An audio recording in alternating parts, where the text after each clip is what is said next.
So this is the Tangle Aiposaat, which stands for anything is possible, one stroke at a time. And so what I've decided is make my own version of this, and we did this live. So I began with the zigzags that are kind of from the Tangle static, but I did them on a Renaissance tile, so it's in a circle, and I just had them come to the center. And when I first decided to do this, I thought I was going to do it on both sides, but I ended up completely doing something different. So if you want to go back and watch the regular version of this tangle, I do have a video of that. I recommend that you start with gratitude, breathe in the things you're grateful for, exhale all the junk, appreciate the paper, the pen, the time you're about to take out for yourself. Take some deep breaths in. On the exhale, let all the junk go. Bring your shoulders down away from your ears. And just feel that pen light and ready to go in your hand. So I'm actually doing the tangle the way it's written in a circle right now, or how it was made right now. And then the inside of this circle will be just completely different.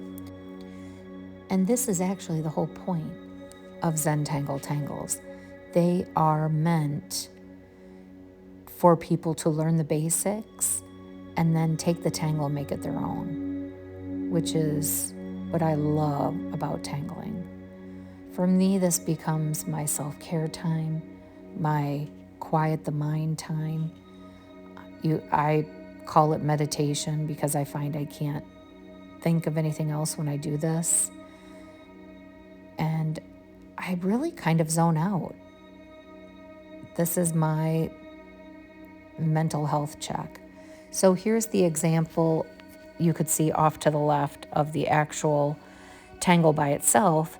And now I'm doing kind of a version of it, but just letting my intuitive creativity flow. And that's the best way I can describe it.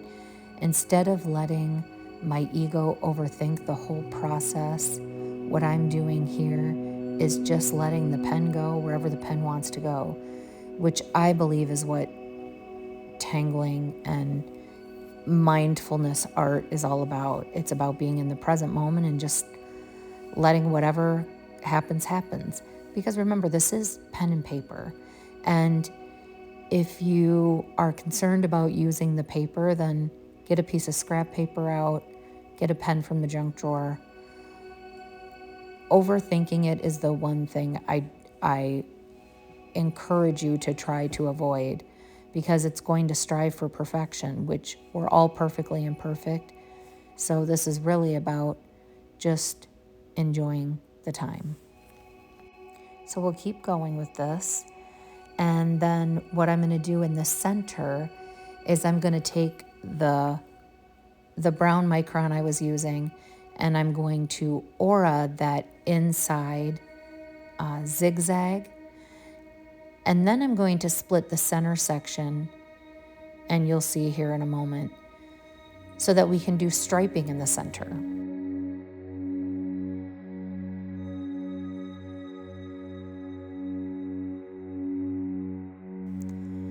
So now we're going to put our squares in, and then the line up from the square. So you can continue to watch this with the music from the plant wave. There'll be a link in the description if you're interested, but it's a device that I hook up to my plants, and the energy of the plants plays its own music. So enjoy.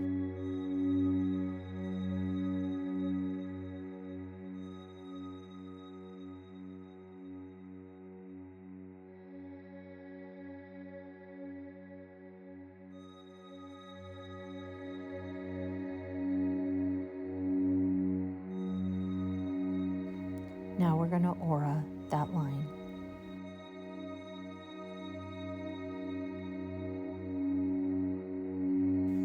So I put a pencil dot in what I believe would be the center of this, guessing. I'm not trying to get it perfect. And then I'm splitting this into sections so that it can do striping. So I do want the sections to be even. because it's going to help with the illusion. So I drew 4 lines, which gives me 8 sections. Now with each section, what I'm going to do is I kind of wrote in here to make sure that I had the right ones.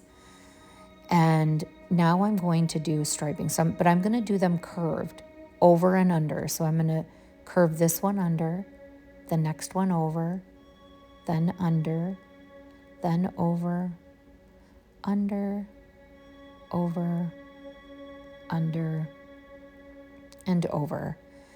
And then I'm going to do this all the way up until we hit those auras that we did with the brown micron ink. And then we're going to actually fill these in similar to Knightsbridge, so every other, and that will help give the illusion with shading. So make sure that you're breathing light with the pen, light with the pressure. And you can see that once I get to those brown ink auras, I'm going underneath those, which would be considered in a halaba fashion. So I want the striping to look as though it's underneath. Now I'm going to begin inking. So every other one will be inked, and then one will be left alone. And then in the next row, it will be the opposites. So whichever one below it had the ink will not be inked. So you'll see this in row 2. So wherever it was left the Renaissance color of the tile, and it's just gonna go like that the whole way. So let's get inking. One thing I do like to do with striping is you can see I'm kind of, just putting a little zigzag of color. This helps me to just go ahead and ink the whole thing. I kind of do this preliminary to remind me where and what section gets inked. And then I can get into a flow state when I'm actually inking it versus every time I go to ink trying to make sure that it's in the right place.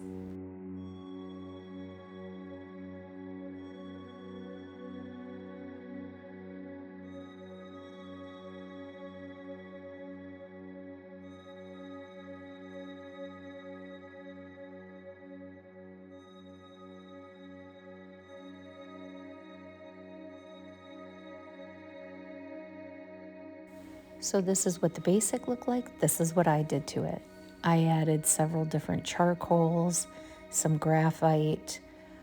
I had a really fun time with this.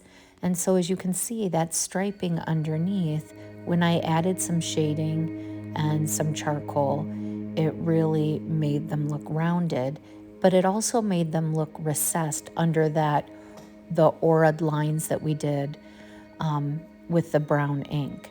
And then I added some General's pastel charcoal, which you can find in my Amazon affiliate link under Tangle Supplies I use. You can also find some of the micron pens there, but my favorite pens are the Grabby. And in my link tree in the description, you can just go to the tab that says Grabby. Don't forget to subscribe, lots more to come. Happy tangling.